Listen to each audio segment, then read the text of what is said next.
여러분, 이제 다시 사도행전으로 돌아왔습니다. 저는 이제 사도행전을 지금 1년 넘게 강해하고 있는데, 우리가 강해 설교를 듣다 보면은 이게 길을 잃어버릴 때가 있습니다. 강해 설교라고 하는 것이 말씀 한 구절 한 구절 빠뜨림 없이 살펴보고 짚어보고 깊이 들여다보다 보니까 이게 깊이 들여다보는 건 좋은데 말씀의 그 큰 어떤 그림 안에서 우리가 말씀을 놓쳐버릴 때가 있습니다. 이 말씀을 전하는 저도 정신없이 그냥 말씀을 준비하다 보면은 우리가 지금 어디쯤 와 있는가를 놓쳐버릴 때가 있다 이 말입니다. 그래서 우리가 성경이라고 하는 이 거대한 숲을 거닐 때에 숲을 볼 줄 아는 그런 어떤 지혜가 있어야 되겠죠. 그리고 우리가 지금 말씀을 들을 때 우리가 어디쯤 와 있는가도 확인할 수 있어요. 끊임없이 이걸 확인하면서 가셔야 됩니다. 그렇다면 여러분, 사도행전은 지금 어디쯤 와 있고 지금 어디를 향해 가고 있는지 그걸 여러분 놓치고 가시면 안 되겠습니다. 사도행전 아주 중요한 그 큰 그림이라고도 할 수 있습니다. 그게 바로 사도행전 1장 8절 말씀이죠. 우리 같이 한번 읽겠습니다. 시작. 오직 성령이 너에게 임하시면 너희가 권능을 받고 예루살렘과 온 유대와 사마리아와 땅끝까지 이르러 내 증인이 되리라 하시니라. 사도행전의 전반적인 흐름이라고 하는 것은 성령으로 오신 그리스도이십니다. 이젠 육체로 오신 그분이 이제 승천하셔서 성령으로 오신 그리스도께서 이제 어떻게 예루살렘과 유대와 사마리아와 땅끝까지 이르러서 복음을 증거하고 계시는가 하는 것을 누가의 안목으로 기술한 것이 사도행전입니다. 그래서 사도행전에 나타난 사도들의 행동을 가만히 보면, 또는 집사들, 그러니까 스데반이나 빌립 같은 집사들, 그리고 또 여러 교회 성도들의 모습을 보게 되면은 참 예수님의 행동을 참 많이 닮았다, 예수님 하셨던 그 말씀을 참 많이 닮았다 하는 것을 우리가 부인할 수 없죠. 그래서 우리는 사도행전을 제2의 복음서라고 부를 수도 있을 것 같습니다. 그 이유는 무엇 때문입니까? 예수님께서는 이제 그의 또 다른 육체와 같은, 또 다른 육체가 뭡니까? 바로 주님의 몸된 교회입니다. 그의 또 다른 육체와 같은 교회를 통해서 땅끝까지 복음을 확산시켜 가고 계시는 것에 우리가 동참하고 있고 그런 사람들을 발견해 가고 있기 때문에 제2의 복음서가 아닌가, 우리 이렇게 볼 수가 있습니다. 자, 우리는 사도행전 보면서 신약의 교회가 갈 방향을 알 수 있어요. 교회는 이렇게 가야 옳은 것이구나, 그죠? 그 교회의 방향이 뭡니까? 그리스도와 연합된 교회로서 그리스도의 탁월함을 드러내는 것이 옳습니다. 자, 그래서 성도들이 교회를 이렇게 볼 때에, 정말 저들을 보면은 그리스도를 볼 수 있구나, 그 안에 그리스도가 있구나, 그리스도를 볼 수 있구나 라는 말이 저절로 나와야 옳은 겁니다. 주의 몸된 교회인 우리가 여전히 이 하나님의 구속사역의 연장선에 있다라고 하는 것이 자기 스스로에게와 그리고 우리 주변에 있는 이웃에게 자연스럽게 나타남이 자연스러운 것입니다. 그래서 사도행전은 신약의 교회가 여전히 그 선상에 있다라고 하는 것을 계속 설명하고 있는 것이고, 오늘 이 말씀도 이 큰 그림 안에서 여러분이 들어보셨으면 좋겠습니다. 자, 지난 시간까지 우리는 베드로의 환상을 보았습니다. 그리고 베드로와 고넬료 각 사람에게 어떻게 하나님은 말씀하셨는가 하는 것을 계속 살펴보았습니다. 드디어 이 두 사람이 오늘 만나게 되는 장면입니다. 자, 오늘 21절부터 23절까지 말씀 한 번 더 읽겠습니다. 시작. 베드로가 내려가 그 사람들을 보고 이르되 내가 곧 너희가 찾는 사람인데 너희가 무슨 일로 왔느냐? 그들이 대답하되 백부장 고넬료는 의인이요 하나님을 경외하는 사람이라 온 유대 족속이 칭찬하더니 그가 거룩한 천사의 지시를 받아 당신을 그 집으로 청하여 말을 들으려 하느니라 한데 베드로가 불러들여 유숙하게 하니라. 이튿날 일어나 그들과 함께 갈새 욥바에서 온 어떤 형제들도 함께 가니라.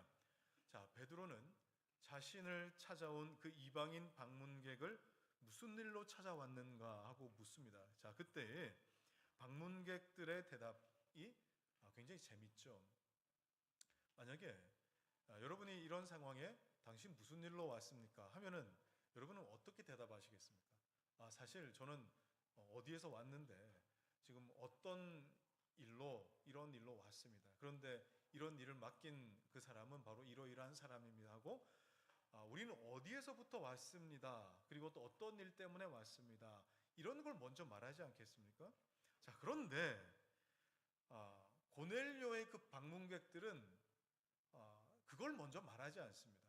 묻지도 않은 말을 먼저 하죠. 22절에 보니까 이런 얘기를 해요. 백부장 고넬료는 의인이요 하나님을 경외하는 사람이라 유대 온 족속이 칭찬하더니 그가 거룩한 천사의 지시를 받아 당신을 그 집으로 청하여 말을 들으려 하느니라. 자, 왜 굳이 고넬료의 방문객들은 베드로에게 이 말부터 했을까요? 왜 이 말부터 했을까요? 그 이유는 어떻게 보면 간단할 수 있습니다.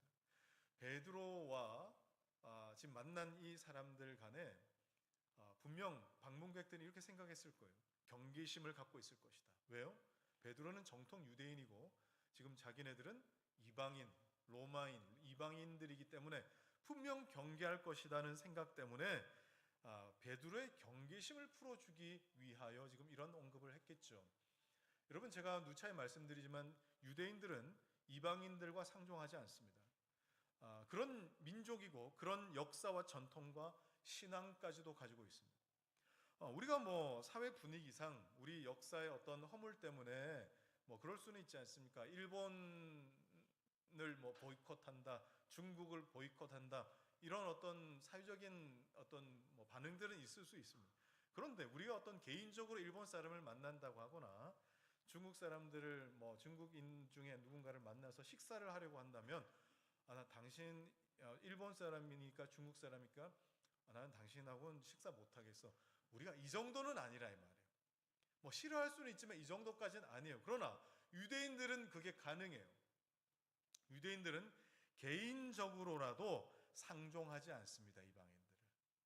식사하지 않습니다. 그들과 친하게 지내는 것 자체가 국가적 재난이기 때문에 그렇습니다. 민족적 수치라고 여기기 때문에. 오늘 무슬림들도 그렇죠. 무슬림들도 기독교인들과 친하게 지내는 것 자체가 아예 금지되어 있고, 그리고 그들과 잘못 이렇게 지내고 있다는 것이 잘못 알려지기라도 한다면 과격한 무슬림에게 목숨을 잃을 수도 있습니다. 오늘날도 그렇습니다. 자, 그래서 이렇게 이슬람교나 유대교, 율법주의 종교라고 하는데 이런 어떤 이 종교들에게 전도하기란 참 쉽지 않습니다. 오늘날도 그런데 그 예전에는 얼마나 더 했겠어요. 그래서 고넬료가 보낸 이 방문객들은 지금 베드로가 이전에 어떤 일을 겪었었는지 전혀 알지도 못한 사이에 지금 왔기 때문에 우리 주인은 의로운 사람이고 하면서 이런저런 거창한 소개를 하는 것입니다. 자, 그들이 고넬료를 의인이라고 표현했는데 우리가 보통 의인이라고 하는 것은 예수 그리스도를 믿어서 하나님과의 관계가 바르게 된 사람을 의인이라고 부릅니다. 이건 신학적인 어떤 접근입니다. 그런데 지금 고넬료는 베드로가 오기 전에 복음을 들은 사람은 아니지 않습니까? 그러면 이 의인은 어떤 의미겠어요? 신학적인 의미라기보다는 당시 유대 사회 안에서도 인정받는 경건한 사람이다라고 그렇게 보는 것이 더 적절해 보입니다. 그러니까 너무 배척하지 말아 주십시오, 우리를 거절하지 말아 주십시오 라는 그런 의미겠죠. 자, 그리고 결정적으로 그들이 했던 말은 천사가 내려와서 이 말을 우리에게 전해 주었습니다 라는 그런 어떤 이야기였습니다. 만약에 베드로가 하나님께서 보여주신 그 환상을 경험하지 않았다면 천사 운운했을 때 무슨 뚱딴지 같은 소리 하시냐고, 당장 돌아가시라고 이렇게 이야기했을지도 모르겠어요. 근데 베드로도 이미 경험하지 않았습니까? 그래서 천사 이야기를 했을 때에 베드로도 이질감 없이 받아들일 수 있었고, 질서에 하나님께서 베드로를 준비시키시고 고넬료도 준비시키시는 이 화평함 가운데에 하나님께서 하나님의 일을 하고 계십니다. 그렇게 베드로는 그 이튿날 고넬료를 향해서 떠나게 됩니다. 칼빈도 그의 주석에서 이 장면에 대해서 이렇게 설명했어요. 그가 유대인들의 인정을 받고 있다는 점을 지적함으로써 베드로가 경계하지 않고 따라가도록 설득하고 있다. 그죠? 특별히 오늘 본문에서 우리가 관심 가져야 할 부분은 24절과 25절일 것 같습니다. 한번 여러분 읽어보십시오. 시작. 이튿날 가이사랴에 들어가니 고넬료가 그의 친척과 가까운 친구들을 모아 기다리더니 마침 베드로가 들어올 때에 고넬료가 맞아 발 앞에 엎드려 절하니. 자, 여기서 고넬료가 지금 베드로를 그 모습이 굉장히 특이하다는 걸 여러분 발견하셔야 됩니다. 굉장히 특이하구나. 특별히 이 특이한 모습이 두 가지로 나타납니다. 첫 번째는 뭡니까? 베드로가 자신만이 아니라 자기 친척들 그리고 친구들까지 다 불러 모아놓고 베드로를 기다리고 있었다라는 사실입니다. 저는 이런 고넬료의 태도가 굉장히 마음에 듭니다. 굉장히 흡족해야 합니다. 그런 은혜 받는 것을 자기 혼자 누리는 것으로 끝내지 않고요. 자기 가족들, 지인들, 친구들을 불러서 좋은 것이 있으니 한번 들어보시자 하고 그렇게 초청을 했던 것입니다. 자, 그러면 진정으로 복음을 경험하고 복음을 듣고 그리고 복음을 사모하는 사람은 이 영광스러운 자리와 이 관계 안에 사람들을 초청하고 싶어 합니다. 자기 사랑하는 사람들을 그 자리에 함께하고 싶어 하는 것이죠. 이걸 사실 뭐라고 부릅니까? 이걸 전도라고 부릅니다. 전도로 가는 게 거창한 게 아니에요. 좋은 게 있으니까 당신도 한번 경험해보면 좋겠다라는 거예요. 한국교회, 초대교회에서 참 부흥을 경험했던 그 원동력이 바로 여기에 있습니다. 그들이 말씀 듣고 너무 은혜를 받아가지고 내가 알고 있던 것이 아는 것이 아니었고 내가 살아갔던 내 삶이 다시 해석되었노라 하고 친구들, 가족들에게 가서 와서 한번 말씀을 들어보자. 그렇게 이야기를 했던 것이죠. 그런데 오늘 한국교회 교인들 여러분 어떻습니까? 하나님께서 은혜 주셔서 하나님 말씀이 깨달아지고요. 하나님 말씀이 내 안에 분명히 들리면서 내 삶을 바꿔가시는 하나님의 은혜가 있는데도 불구하고 혼자만 간직해요. 이게 저는 참 심각한 문제라 생각합니다. 혼자만 간직한다고. 다른 이야기는 친구들끼리 만나면 또 가족들끼리 만나면 그렇게 할 이야기들이 많아서 주저리주저리 4시간, 3시간은 짧지 않습니까? 또 다음에 만나 또 이야기하지 않습니까? 3, 4시간은 짧다고 얘기하면서 은혜 주신 것에 대해서는 얼마나 입이 무거운지 멍석을 깔지 않으면 물어보지 않으면 절대 입을 열지 않는 아주 특별한 어떤 모습들이 나타나는 것 같아요. 여러분 이건 건강한 신앙이 아닙니다. 사마리아 여인을 보십시오. 우리가 얼마 전에도 봤지만 사마리아 여인 자신이 이상하게 생각했던 유대인 청년을 만났는데 그분이 곧 메시아다, 그리스도다 하는 이 사실을 알고 그토록 자신을 깔보고 혐오했던 자기 마을 동네 사람들에게 얼른 달려가지 않습니까? 물동이를 버려두고 그렇게 해서 뭐라고 외칩니까? 와보라, 이는 그리스도가 아니냐, 메시아가 우리 동네에 오셨다라고 와보라 그랬어요. 그 사람들이 자기랑 뭔 상관이라고 와보라 그랬겠어요. 마치 숨은 맛집을 알고서 가족들에게 한번 가보라고 이야기하듯이 또 친구들에게 한번 가보라고 진짜 맛있다고 그렇게 이야기를 하듯이 그렇게 말할 수 있는 것입니다. 그래서 전도라고 하는 것은 자연스럽죠. 이건 누가 억지로 시켜서 되는 것이 아닙니다. 자연스럽습니다. 은혜를 받으면 나누고 싶은 법입니다.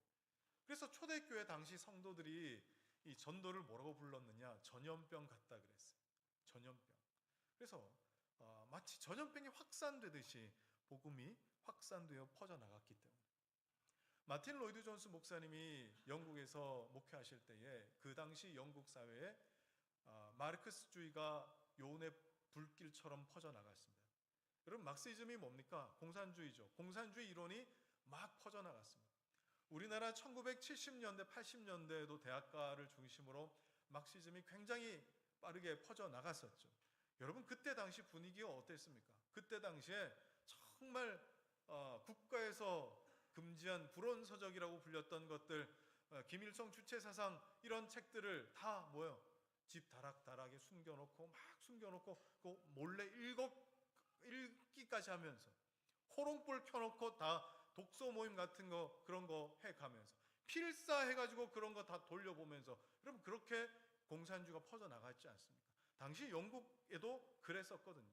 그래서 로이드 존스 목사님이 전도를 설명할 때, 전도가 마치 공산주의자들이 그의 이념을 알리지 않고는 견딜 수 없는 이 뜨거움을 가진 것처럼 우리의 복음이 그렇지 않겠습니까? 우리의 복음이 그것보다 못합니까? 하면서 그렇게 설교하셨던 적이 있으셨어요. 여러분, 신앙은 누가 억지로 그냥 등 떠밀어 가지고 그렇게 사는 거 아닙니다. 신앙은 삶에서 나오는 겁니다. 한번 따라합시다. 신앙은 삶에서 나옵니다. 제가 지난주에 여러분 하나님의 언약 백성 된 것을 내가 어떻게 확인할 수 있느냐고 제가 물었습니다. 어떻게 확인할 수 있었죠? 이것은 하나님 말씀이 여러분의 마음에 새겨질 수 있게 하실 때에, 마음의 할례를 받을 때, 여러분 마음에 새겨질 때 그 말씀이 반드시 여러분의 살에 나타나게 하신다. 곧 여러분의 삶의 말씀이 드러나게 하시는 것을 볼 때에 그것을 확인할 수 있다라고 말씀드렸지 않습니까? 멍석을 깔아줘야 복음이 되고, 아니면은 그냥 많은 것, 여러분 그런 것이 아닙니다. 그냥 나타나는 겁니다. 여러분에게 돈이 신앙이라면 입만 열면 돈 이야기 하실 겁니다. 왜 그렇습니까? 돈이 내 삶의 축이어서 그렇습니다. 그래서 이 축을 기준으로 열리고 닫히기 때문에 그 얘기밖에 할 수 없겠죠. 정말 여러분이 여호와 하나님이 내 삶의 중심이시다라고 그렇게 한다라면은, 여호와 하나님을 중심으로 내 삶이 움직이고 덜 열리고 닫혀야 되는 것이 마땅하지 않겠습니까? 멍석을 깔아줘야만 내가 믿는 바를 겨우 드러낼 수 있다라고 한다면, 여러분 그건 신앙이라고 부를 것이 아니라 내가 이론을 안다라고 하셔야 됩니다. 그냥 여러 철학과 이론 또는 이념을 내가 아는 것 중에 또 다른 것을 하나 추가한 정도에 지나지 않습니다. 고넬료는요, 은혜를 혼자 감당할 수 없어서 아직 듣기도 전이지 않습니까? 베드로에게 들을 그 말씀을 내가 혼자 감당할 수 없을 거라는 그 마음 가지고 지인들 초청하고, 그리고 친구들 다 집에 불러가지고 대기하고 있었어요. 준비하고 있어야 했다 이 말이에요. 이는 구약의 신명기의 안식의 개념과 마찬가지입니다. 자, 신명기 한번 봅시다. 5장 14절. 자, 시작. 일곱째 날은 내 하나님 여호와의 안식일인즉 너나 내 아들이나 내 딸이나 내 남종이나 내 여종이나 내 소나 내 나귀나 내 모든 가축이나 내 문 안에 유하는 객이라도 아무 일도 하지 못하게 하고 내 남종이나 여종에게 너같이 안식하게 할지니라. 안식의 개념이 중요한 게 뭐예요? 너같이 안식하게 할지니라. 안식일은 나만 쉬는 날이 아니에요. 나의 자녀도, 그리고 종도, 가축도, 그리고 나그네도 나와 함께 안식하게 만들어주는 날, 이게 바로 안식일입니다. 기독교 신앙은 이 안식을 뭐 하는 거예요? 확산시켜가는 거죠. 더 많은 사람들을 안식할 수 있도록. 여러분에게 안식을 주는 것이 무엇인지 한번 생각해 보십시오. 여러분의 안식을 주는 것이 무엇입니까? 돈입니까? 아니면 성공입니까? 내가 이것 때문에 안식한다면서 한번 와 보라 라고 그렇게 말할 수 있고, 그리고 강요까지 하고 싶은 마음이 들게 만드는 그것이 무엇입니까? 여러분, 우리에게 있어서 그 종교가 무엇인가 하는 것은 바로 그런 식으로 드러난다는 것을 여러분 기억하십시오.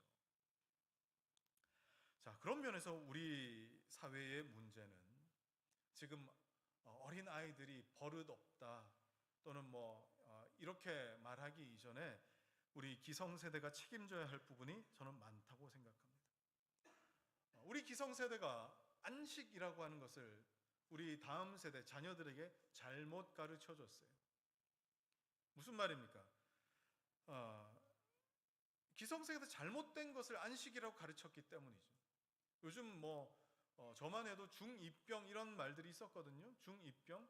그런데 여러분 요즘 중2병이 아니라 뭐라고 부르죠? 초4병이라 부르죠. 초4병. 이제 초등학교 4학년쯤 되면 애들이 미쳐버린다고. 초등학교 교실에서 여러분 선생님께 애들이 막 대합니다. 음란한 이야기들을 막 하면서 선생님이 어떻게 반응하는지를 카메라로 막 찍고 그럽니다. 참 애들이 못됐죠? 애들이 누구 보고 배웠겠습니까? 아이들의 잘못을 지적하면 오히려 선생님한테 막 지적하고 왜 애들 기죽이느냐 하고 여기 뭐 무슨 학부모 회의에 회부해버리겠다 그러고. 자, 여러분, 이런 모습을 보면서 우리가 자녀들에게 무엇을 물려주고 있는지, 우리가 물려준 안식이 과연 안식인지를 한번 우리 생각해 봐야 되지 않겠습니까? 자녀들 앞에 여러분 배우자 욕하지 마십시오. 절대로 배우자 욕하지 마세요. 자녀들 앞에서. 그러면 여러분 이게 뭐가 됩니까? 네 엄마 아빠는 절대 안식의 대상이 아니야 라는 그 얘기밖에 더 됩니까? 그런 차원에서 여러분 교회나 기독교 신앙에 대해 그런 식으로 폄하하지 마십시오. 물론 그것이 기정사실이다, 비판받아야 될 부분이 분명히 있다라고 할 때에도 여러분 자신의 삶과 자신은 그 비판받아야 되는 어떤 그 위치와는 상관없이 나는 거기에 포함되지 않은 것처럼 그런 식으로 비판하고 그렇게 잘못되었다고 자녀들에게 드러내지 마시라고. 설령 지금의 신앙이라든지 기독교회가 잘못되고 부패되었다 하더라도 우리 다음 세대 아이들이 자라날 그 어떤 신앙만큼은 좋은 것을 물려주고 좋은 교회가 되어야 할 부분에 대해서 우리가 생각해 줘야 되지 않겠습니까? 그런데 계속 잘못됐다, 부패했다라고만 하면 우리 자녀들이 무엇을 물려받겠냐? 자녀들 앞에서 돈 타령하지 마십시오. 부모는 열심히 일하며 삽니다.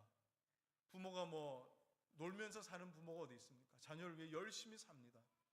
지금도 여러분 다 그렇게 살아가시지 않습니까? 열심히 삽니다. 다만 문제는 뭡니까? 나라의 물가가 올라서 돈이 없는 거예요. 화폐 가치가 떨어져서 쓸 돈이 점점 줄어드는 거 아니겠습니까?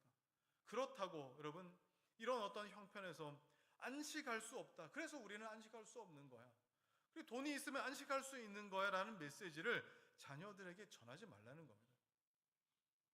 지금 우리나라에 참된 안식이 없어서 나라가 점점 더 병들어가고 있는 것을 우리는 발견하지 않습니까? 고넬료를 한번 보십시오. 하나님을 경외하고 예배하는 것이 정말 참된 복이 된다는 것을, 복음임을 알았기 때문에 가족들도 초청하고 친구들도 초청해서 그 자리에 머뭅니다. 이것이 정말 복 있는 사람의 특징입니다. 부모님들은 자녀들에게 은혜를 확산시키십시오. 그리고 여러분은 형제들에게 이 은혜의 흔적들을 확산시키십시오. 만나는 사람들에게, 친구들에게 이걸 확산시키시라고. 저는 이 확산시키지 않는 신앙을, 이것을 영적 이기주의라고 저는 부르고 싶습니다. 영적 이기주의. 자기 혼자만 독식하잖아요. 저는 우리 교회에 이런 부분들이 많이 필요하다고 생각합니다. 우리 교회 자녀들이 정말 은혜를 받고 있는지, 우리 다음 세대 아이들이 예배를 잘 드리는지, 여러분 저는 저 집 애니까 뭐 그런가 보다, 여러분 그러지 마십시오. 아이들이 정말 참되게 예배하는지 우리 모두 관심 가져야 될 거 아닙니까? 우리 교회 안에 청년들이 정말 젊은 사람들이 신앙생활 잘하고 있는지, 그리고 서로가 서로에게 신앙생활을 점검하고 돌보아 줄 수 있는 그런 은혜가 있어요. 순모임 자체가 여러분 뭐예요? 그런 차원에서 순모임이 이루어져야 마땅한 것입니다. 그래서 서로에게 이런 보살핌이 나타나도록 힘쓰는 것이 우리에게 얼마나 중요해요. 특별히 이제 내년 봉사와 헌신의 어떤 이 리스트들을 우리가 지금 받고 있는데, 이것은 하나님 앞에서의 충성이라고 하는 어떤 개념도 분명히 있지만 서로가 서로를 보살피는 차원에서 이 일들을 또 감당하는 것이죠.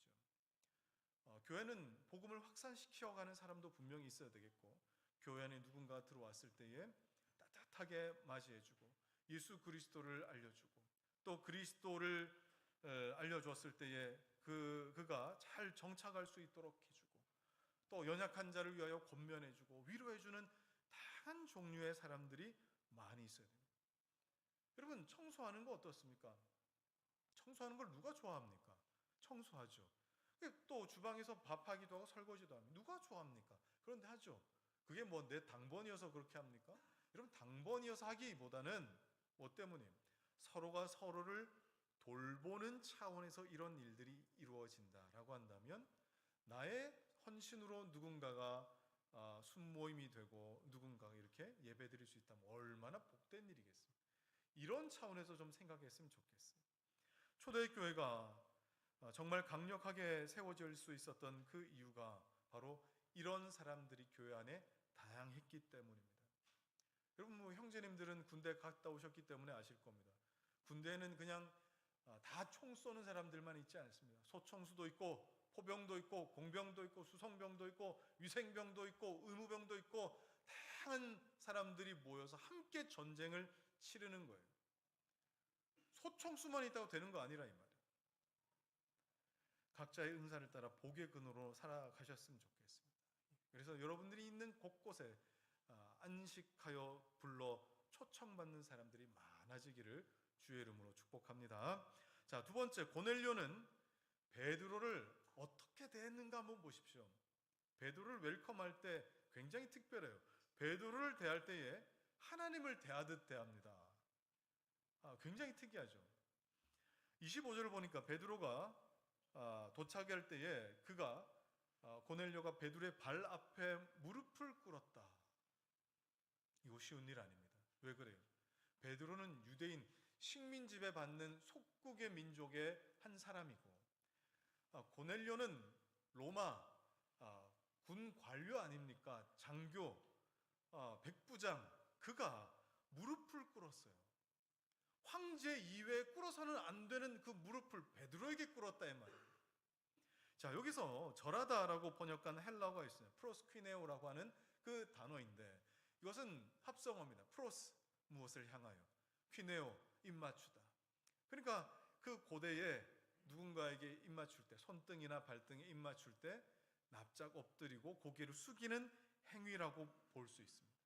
자, 이 말이 황제에게 사용되거나 아니면 어떤 신을 숭배할 때 사용될 때에는 경배 또는 뭐 숭상 이런 모습으로도 쓰였던 단어입니다. 그렇게 프로스퀴네오 했다는 거죠. 자, 어떻게 보면은 고넬료의 행동이 좀 과하다 생각이 될 정도는, 사람이 사람 앞에 저렇게 경배하는 듯한 모습 보여도 되는가, 좀 과하다. 그런데 저는 이것이 바로 정말 하나님을 사랑하는 순수한 믿음을 가진 자의 어떤 그 믿음을 이런 식으로 표현했던 것이 아닌가 하는 생각이 듭니다. 지금도 그렇습니다. 정말 순수한 신자들은 말씀을 전하는 목사를 대할 때 정말 하나님처럼 대하는 분들이 있습니다. 그런 분들이 있어요. 실제로 제가 목사 안수를 갓 받았을 때, 보통 목사 안수는 이제 30대 초반쯤에 받습니다. 이제 정말 어리지 않습니까? 지금 생각하면 굉장히 어린 나이인데, 그때 제가 어떤 장로님 가정에 신방을 하러 갔어요. 이미 갔는데 이미 세팅이 딱 되어 있더라고요. 근데 딱 보니까 저기가 상석이라고 딱 느낌이 오는 자리가 있었어요. 거기에 장로님께서 목사님 저기에 앉으시죠. 아닙니다. 저는 그냥 아무 편한 데 앉으면 됩니다. 아니, 목사님 자리니까 저기 앉으시죠. 그 상석에 앉는데 그 의자부터 굉장히 부담스러웠어요. 의자가 여러분 뭐 팔걸이부터 해가지고 이 자리에 앉는 의자인데도 팔걸이가 굉장히 요란한 그런 의자였습니다. 그런데 장로님이 저를 이제 앉으라 하신 이후에 그 옆에 무릎을 다 꿇고 옆에 앉으시는 거예요. 제가 얼마나 부담스러운지 그냥 제가 이제 여는 기도, 이제 묵상 기도하심으로 이제 예배 드리겠습니다. 잠깐 그때만 무릎 꿇으신 줄 예배 끝날 때까지 무릎을 꿇고 계시는 거예요. 그래서 제가 설교 중간에 장로님 그냥 좀 편히 앉으시면 어떻겠습니까? 아닙니다, 목사님. 하나님께 예배 드리는 시간에 말씀을 받는데 어떻게 제가 그냥 앉을 수 있겠습니까? 제가 전하는 제가 오히려 은혜를 받았어요. 그 모습을 보는데 제가 이 자리가 하나님 앞에 있는 자리구나 하는 거를 말씀 전하는 제가 알겠더라고요. 제가. 여러분, 순수한 신자들의 특징이 바로 이런 겁니다. 설교자를 정말 하나님을 대하듯 그렇게 하시는 거예요. 그런 분들이 강단에서 쏟아지는 그 말씀들을 들을 때 여러분 어떻겠습니까? 사람의 말로 받겠습니까? 아니죠. 정말 하나님 내 귀에다 대고 말씀하시는 것을 그 친밀한 음성들을 들을 수 있지 않겠습니까?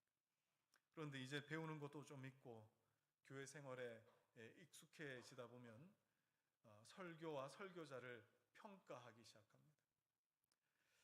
하나님께서는 원수의 입을 통해서라도 말씀하는 분이라고 했습니다. 다윗은 궁에서 쫓겨나갈 때 자기를 저주하고 있는 원수 같은 시므이를 향해서 이 시므이를 당장 쳐 죽일 수도 있었지만 놔두라 그럽니다. 왜요? 하나님이 그 입을 통하여 나에게 들려주시는 말씀이 있을까 한다고. 하나님 앞에 순수한 신앙을 가진 사람들은 이런 고백을 하는데 좀 이제 안다 싶어서 평가를 하기 시작하죠. 전도사님이 좀 아직 어리고 잘 몰라서 저런 말씀을 하시는 것 같아. 목사의 설교와 전도사의 설교는 역시 다르구나. 목사님이 너무 뻔한 설교를 하신다. 또는 너무 어려운 설교를 하신다. 이러면서 온갖 이 기준으로 설교와 설교자를 평가를 합니다. 여러분, 은혜가 안 되죠. 은혜가 되겠습니까? 하나님은 겸손한 자에게 은혜 주신다는 것을 여러분 우리 늘 기억하셔야 됩니다. 자, 그런 의미에서 여러분 특별히 저는 여러분에게 강조하고 싶은 것은 저뿐만 아니라 말씀을 대언하고 말씀을 가르치는 그 어떤 자를 대할 때에도 여러분 겸손하시고 두려운 마음을 가지시기 바랍니다. 이런 세대에 이런 마음을 가지며 신앙생활을 하는 것이 여러분에게 정말 큰 복인 줄 믿으시기 바랍니다. 왜 그러냐? 예수님께서 그런 말씀을 하셨어요. 마태복음 10장 40절과 41절입니다. 시작. 너희를 영접하는 자는 나를 영접하는 것이요 나를 영접하는 자는 나를 보내신 이를 영접하시는 것이니라. 선지자의 이름으로 선지자를 영접하는 자는 선지자의 상을 받을 것이요 의인의 이름으로 의인을 영접하는 자는 의인의 상을 받을 것이요. 하나님의 말씀을 받는 자는 그 말씀과 더불어서 하나님의 말씀을 전하는 그 사람도 영접하는 것, 받는다라고 그렇게 말씀을 하셨습니다. 그것이 복되다고요. 하나님 말씀 전하는 자를 없인 여기지 말라라는 그런 의미인 것입니다. 우리 교회 이제 어떻게 될지 모릅니다. 정말 필요해서 말씀을 전하는 자들을 더 세워야 될 수도 있습니다. 그렇다 보면은 나이가 정말 어린 여러분의 자녀뻘 되는 전도사님이나 목사님들이 오셔서 말씀을 가르쳐야 될 때도 있습니다. 자, 그럴 때 여러분 어떻게 하셔야 됩니까? 제가 앞서 말씀드린 어떤 그 모 장로님처럼 정말 하나님의 말씀이시기 때문에 내가 그 앞에 겸손과 두려움을 가지시기 바랍니다. 오늘날 설교와 강단의 권위를 생각해 보십시오. 심각하게 실추되었습니다. 권위라고 하는 것이 여러분 어디 있습니까? 요즘? 그 근본적인 이유가 뭘까요? 저는 교만을 가장 먼저 지적하고 싶어요. 교만. 우리나라가 평균적으로 학력이 낮을 때에는 목사, 설교하는 사람이 그래도 비교적 학력이 높았어요. 그러나 지금은 웬만하면 다 석박사들입니다. 웬만하면 다 석박사들이에요. 자기 분야에 다 전문가들이에요. 그러다 보니까 목사가 설교를 할 때 고넬료와 같은 그런 프로스퀴네오가 나타나질 않습니다. 여러분, 이게 얼마나 심각한 문제가 되는지 성도들이 잘 모르는 것 같아요. 편안하게 그냥 설교를 제공해 주는 사람 정도로 생각하는 것 같아요. 저는 목사가 로마 카톨릭의 교황처럼 숭상의 대상이 되어야 된다라고 생각하지는 않습니다. 로마 카톨릭 교황은 여러분 어때요? 공식적으로 그 직분 자체가 뭡니까? 지상권을 가진 사람이라고 합니다. 지상권이 뭔지 아세요? 지구를 통치하는 사람이란 뜻이에요. 지구를 통치하는 사람, 한 나라의 대통령이 아니고요, 지구를 대표하는 사람이 교황이에요. 그래서 숭상의 대상이 됩니다. 그러나 이렇게 숭상의 대상이 되면 안 되죠. 목사가. 왜 그래요? 목사도 한 사람의 성도이기 때문에 찬양할 때는 저도 성도와 같이 찬양하며 예배 자리에 있다가 설교 시간에 설교하는 일에 은사와 사명을 받아서 이 자리에서 강단을 섬기는 일일 뿐입니다. 하나님의 대리자가 아닌 거예요. 그래서 숭배의 대상은 아닙니다. 그러나 하나님 말씀을 전하기 때문에 하나님 말씀 그 자체의 권위를 인정하셔야 된다. 그런 면에서 우리 교회는 강단 뒤에 의자를 두지 않습니다. 강단 뒤에 의자를 이렇게 3개 두는 교회들을 여러분 보셨죠, 그죠? 근데 그 강단 뒤에 의자 3개를 둘 때에 특별히 그 가운데 의자는 조금 다른 쪽 의자보다 등받이가 조금 높은 경우도 있습니다. 그런 높은 그 새 의자를 보면 여러분 어떤 생각이 드십니까? 하나님의 보좌인데 성부와 성자와 성령이 앉으시는 그 의자의 가운데 자리가 성부 하나님이시구나, 뭐 이런 생각을 하지 않겠습니까? 그런데 담임 목사님이 예배 시작 전에 와서 그 가운데 자리에 딱 앉으시면은 여러분 그 자체가 주는 메시지가 있잖아요. 목회자를 이렇게 우상시하는 것도 문제지만 오늘날 더 큰 문제는 말씀을 가르치는 자를 무시하거나 업신여기는 태도입니다. 자, 이 일은 목회자 스스로 자기가 가르친 그 말씀을 삶으로 나타내지 못한 그런 어떤 책임도 분명히 있습니다. 자, 그러나 듣는 자들이 하나님 말씀을 대할 때 교만한 태도를 가지고 듣기 때문도 여러분 있음을 여러분 기억하셔야 돼요. 성경은 우리에게 분명히 교훈합니다. 잠언 14장 15절에 어리석은 자는 온갖 말을 믿는다라고 합니다.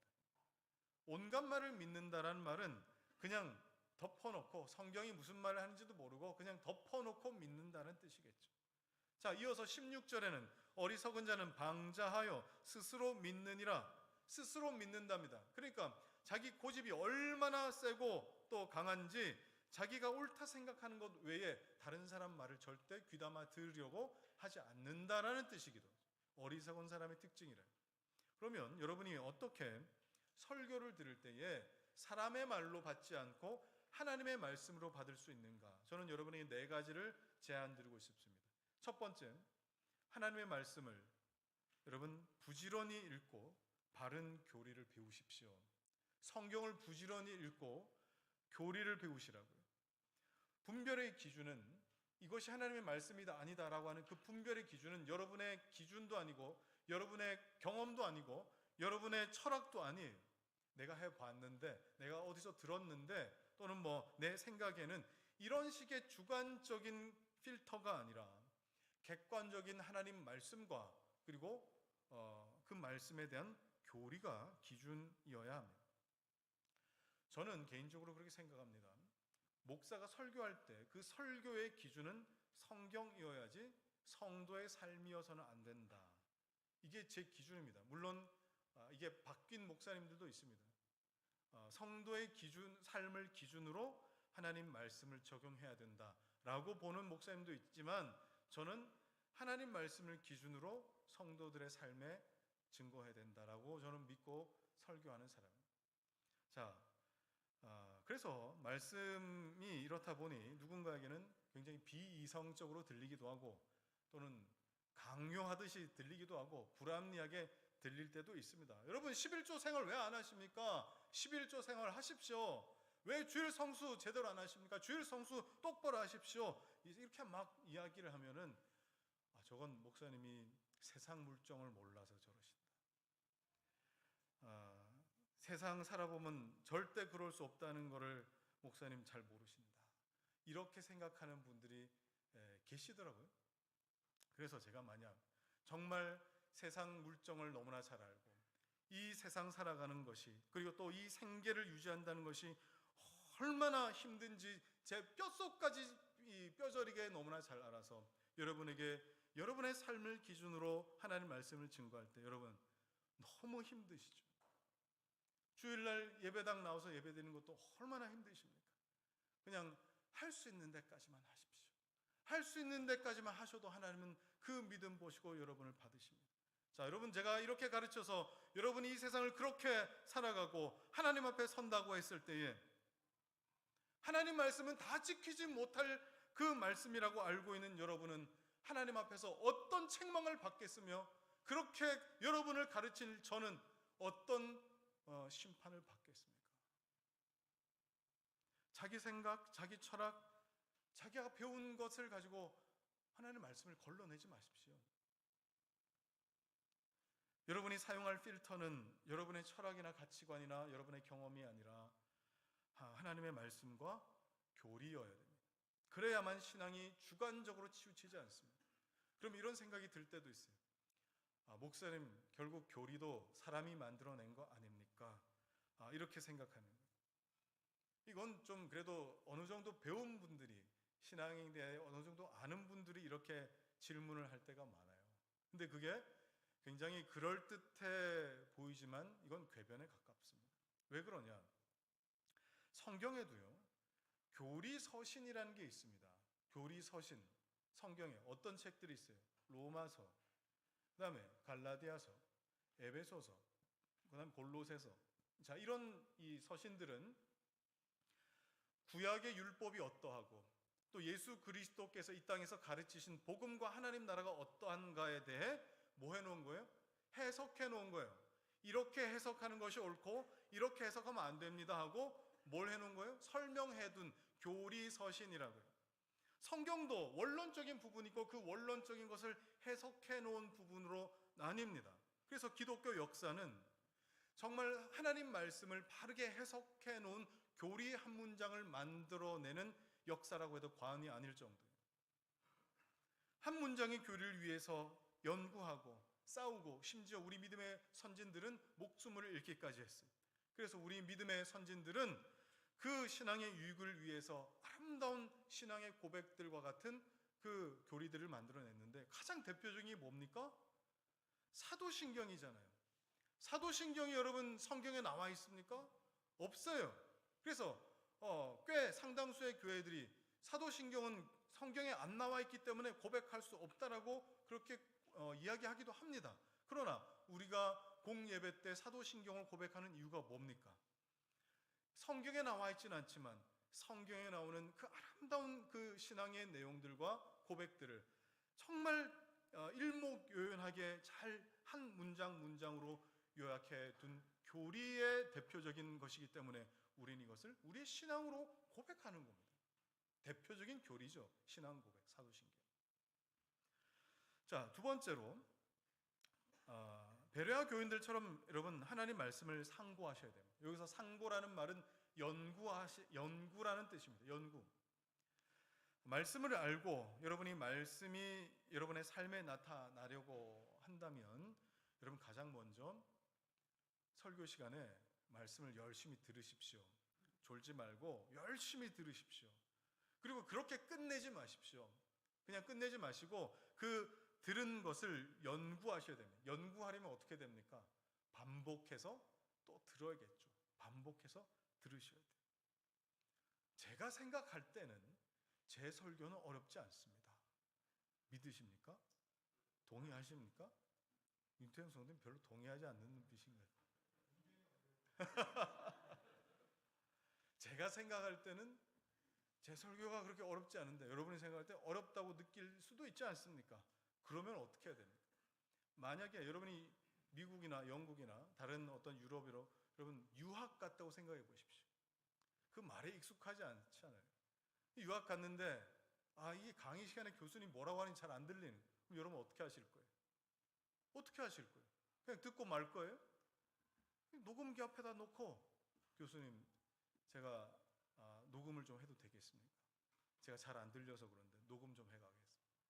여러분 대부분 유학 그렇게 합니다. 그렇게 해서 녹음해 놓은 거 가지고 어떻게 해요? 집에 가서 듣고 또 틀어놓고 내가 지금 놓쳤던 게 뭔가 교수님 말씀하셨던 게 뭔가 점검하죠. 나는 이렇게 썼는데 교수님 말씀하신 게 전혀 아니었네. 또 고치죠. 수정하고 고치고 첨가하고 그 과정이 뭐예요? 연구가 되는 거예요. 연구가. 설교도 마땅히 그래야 됩니다. 설교를 여러분 자꾸 인스턴트 같은 방식으로 듣고 마는 것처럼 여러분 생각하지 마십시오. 설교를 그렇게 듣지 마시고 이런저런 설교를 막 인스턴트식으로 막 들으려고 하지 마시고 한 편의 설교를 연구하듯 들으시기 바랍니다. 그리고 그렇게 들은 말씀이 하나님 말씀이 분명하다, 하나님 성경에 기록된 말씀에 근거해서 이건 분명하다라고 한다면 사람의 말이 아니라 하나님의 음성으로 여러분 믿으셔야 되는 것입니다. 그런 차원에서 여러분 제 설교 연구하십시오. 그리고 성경적으로 맞다면 하나님의 말씀으로 믿고 따르는 그런 견고함이 있으셔야 돼요. 설교를 듣고 났는데 아리송이에요. 그 아리송한 걸 가지고 일주일 내내 살지 마시고요, 아리송한 채로 여러분 일주일을 살지 마시고 더 선명하게 만드신 이후에 그 다음 예배에 참여하십시오. 그러셔야 돼요. 자, 세 번째, 교회의 공적인 판단을 여러분 존중하십시오. 매년 각 교단의 신학부는 이단성이 있는 가르침이나 그리고 집단 또는 교회에 대해 안건을 올립니다. 이런 이 교주가 또는 이런 교회가 이런 집단이 이런 가르침을 가지고 있고 이렇게 주장하니 총회에서 조사할 수 있도록 허락해 주십시오. 그럼 총회가 허락해 주면 그걸 1년이고 2년이고 3년이고 조사해서 그 조사한 결과를 가지고 총회에 보고를 합니다. 그럼 총회에서 총회 신학부가 이걸 가지고 이건 이런 이유로 저런 이유로 이건 이단적인 요소가 분명하니 성도들에게, 각 교회 성도들에게 교류하지 못하도록 합시다. 이건 이단성이 농후한 걸 보니 이단으로 확정합니다. 금지합니다. 또는 위험합니다. 경고합니다. 이런 어떤 다양한 일들로 이 신학부가 활동을 합니다. 그러면 올해 각 교단이 발표한 이단과 이단성이 있는 그 대상들을 한번 보십시오. 자, 이미지를 보시면 올해 왕의 재정을 집필한 김미진 강의 참석과 교류 강력하게 경고한다라고 올해 이단성이 있는 자로 지정을 했습니다. 자, 그리고 김용덕 이단, 고희인 이단, 나현숙 이분은 뭐 직통계시 이런 쪽으로 이제 이단 정죄를 받은 것으로 보입니다. 굵은 글씨가 올해 이 이단으로 지정된 단체고, 통일교, 그다음에 박종민. 자, 여러분 어떻습니까?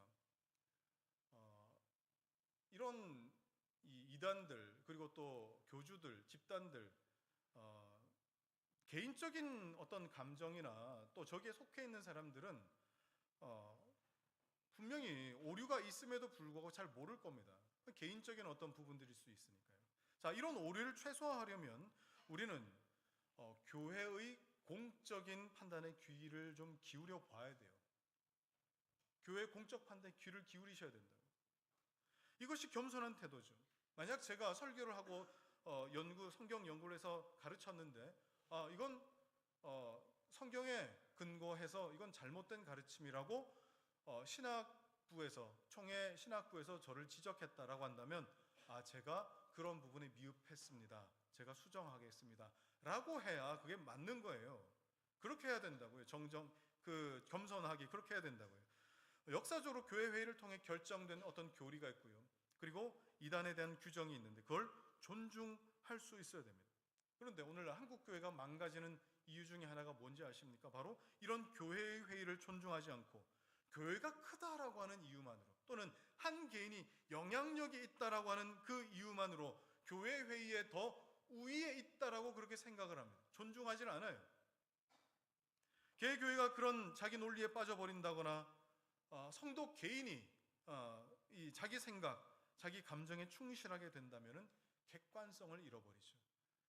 이런 집단 또는 이런 개인은 이단에 빠지거나 이단성을 띠게 될 가능성이 굉장히 높습니다. 역사적으로 그랬습니다. 자, 네 번째, 기도를 통해 성령의 조명하심을 구하셔야 됩니다. 자, 이게 사실 설교를 들을 때 하나님의 말씀으로 들을 수 있는 가장 중요한 방법이 아닐까, 원리가 아닐까 싶습니다. 설교가 성도들에게 능력을 발휘하는 방법은 설교자의 언변이 좋아서가 아니에요. 설교자가 좋은 설교를 해서가 아니에요. 성령께서 조명해 주셔야 되는 거예요. 자, 그 말은 성령께서 조명하지 않으시면은 아무리 설교자의 언변이 탁월하고 좋은 설교를 들어도 그 설교는 하나님의 말씀으로 들리지 않는다는 뜻이죠. 아무런 유익이 되지 않는다라는 뜻입니다. 그래서 바울이 데살로니가 교회에 이렇게 이야기했어요. 데살로니가 전서 1장 5절 말씀입니다. 시작. 이는 우리 복음이 너희에게 말로만 이른 것이 아니라 또한 능력과 성령과 큰 확신으로 된 것입니다. 자, 이렇게 하나님 말씀이 능력과 성령과 그리고 큰 확신으로 주어졌을 때에 어떤 일이 일어납니까? 그 다음 절인 6절도 읽을까요? 시작. 또 너희는 많은 환난 가운데서 성령의 기쁨으로 말씀을 받아 우리와 주를 본받은 자가 되었으니, 성령의 조명으로 말씀을 받을 때에 결국 나타나는 건 뭡니까? 우리와 주와 우리를 본받은 자, 곧 말씀이 우리 삶의 능력이 되어 나타나는 것으로 드러나지 않습니까? 여러분, 양은요 목자의 음성을 듣습니다. 양은 목자의 음성을 듣는다고요. 염소는 어떤 성질이 있어요? 자꾸 들이받는 성질이 있죠. 근데 양은 자기 목자의 음성을 알아서 목자의 음성 앞으로 나옵니다. 아무리 지식이 많아도 하나님 부르시는 그 양이 아니라면 하나님 말씀이 들리질 않습니다. 그런데 정말 배우지 못하신 꼭고 할머니 권사님이라 하더라도 어렵다고 느끼는 그 설교를 들을 때에도 주님의 양으로 부르심 받았을 때에 그 말씀에서 기가 막히게 하나님 말씀을 드러내신다 이 말이에요.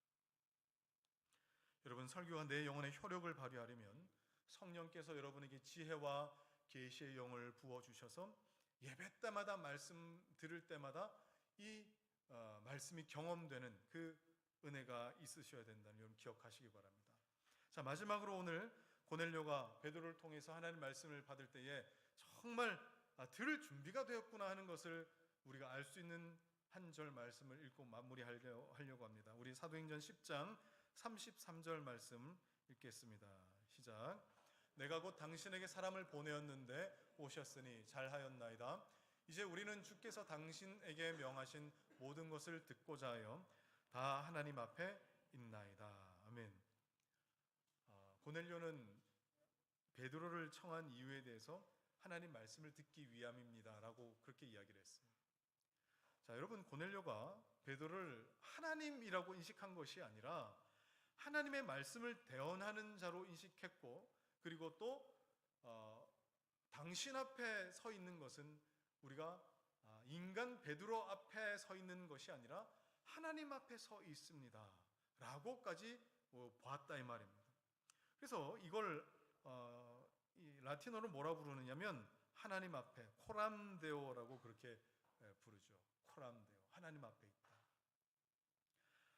이것이 우리가 예배 전에 이 준비될 마음 아니겠습니까? 제가 앞서 말씀드렸던 그 가정 예배 신방 가서 저에게 하나님 앞에 있게 만드신 장로님의 그 겸손한 그 태도가 다른 사람들로 하여금 하나님 앞에 있도록 만드는 모습이었습니다. 그러면 여러분, 예배 시간에 겨우 나오지 마십시오. 11시 예배 시간인데 겨우 나와서 예배 드리지 마시고 정말 하나님 앞에서 예배할 수 있도록 여러분 한 20분 정도 일찍 나오셔서 아까 우리가 말씀 나눴던 것처럼 성령 하나님, 성령의 조명하심이 없으면 나에게 들리지 않는다 하셨는데 하나님, 내가 하나님 말씀 들을 수 있도록 해주십시오. 하나님 말씀이 내 삶에 나타날 수 있도록 하나님 도와주십시오. 하나님 앞에서 내가 예배할 수 있도록 도와주십시오. 여러분, 내 주변에 한 사람만이라도 그렇게 하나님 앞에 예배하는 사람이 있으면 그 주변에 그 사람도 하나님 앞에서 예배할 수 있게 되는 것을 우리는 믿습니다. 그래서 우리는 당신 앞에 있는 것이 아니라 다 하나님 앞에 있나이다.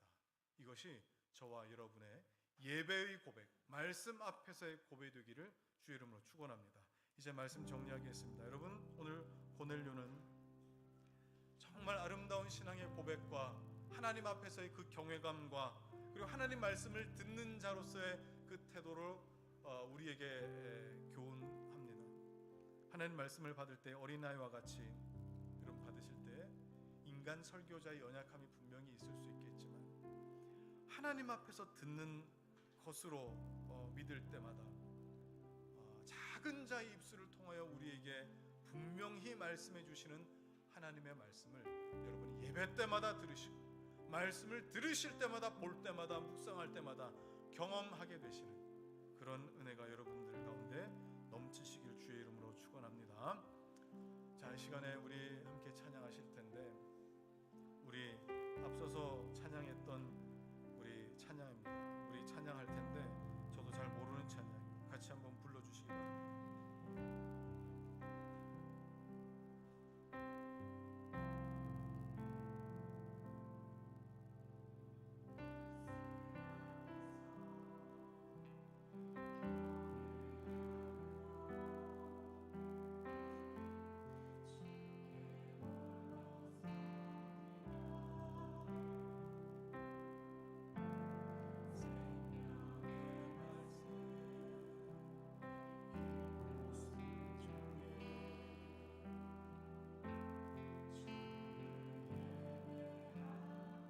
한 번 더 고백합시다. 말씀 앞에 경외함으로 말씀 앞에서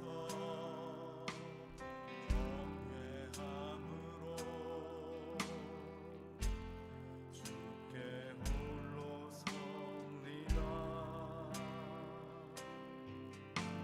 생명의 말씀 읽고 순종해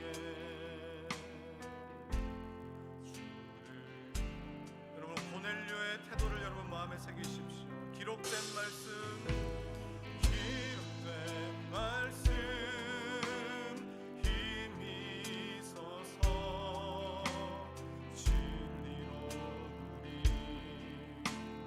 거룩해 하며 거룩한 말씀 세세 영원히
하나님 말씀 의지하며 함께 기도하겠습니다.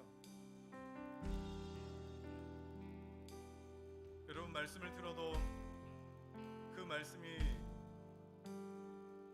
내 마음에 새겨지지 않는 그런 분들 이 자리에 계십니까? 그냥 아리송한 채로 여러분 계속 신앙생활하지 마십시오. 애매한 상태로 여러분 계속 이 한 주 한 주를 반복하지 마십시오.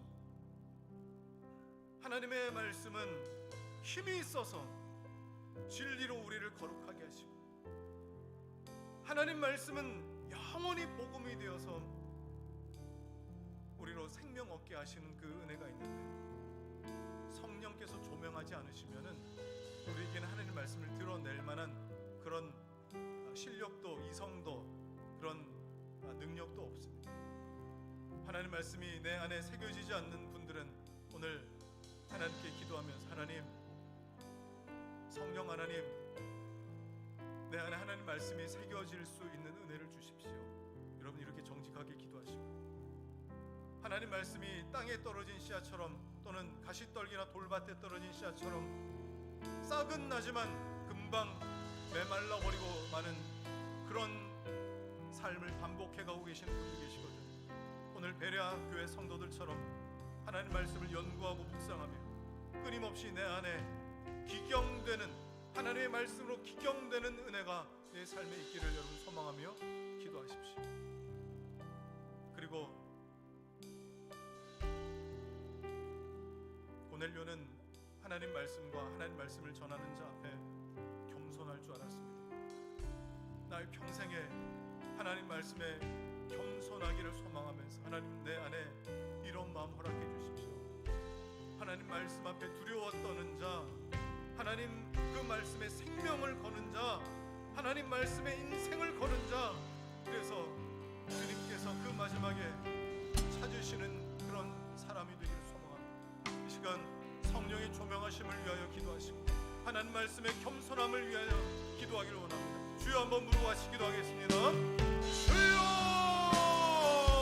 할렐루야. 좋으신 아버지 하나님, 오늘도 주의 말씀 안에 아버지 우리를 조명하여 주실 때에 하나님 아버지 하나님이여 하나님 말씀이 들리는 아버지 모든 주의 백성들 심령들마다 아버지 하나님 그냥 두지 마시고 하나님 그냥 두지 마시고 우리의 지식으로만 두지 마시고 우리 이해력 차원에서 아버지 두지 마시고 성령 하나님 조명하여 주십시오.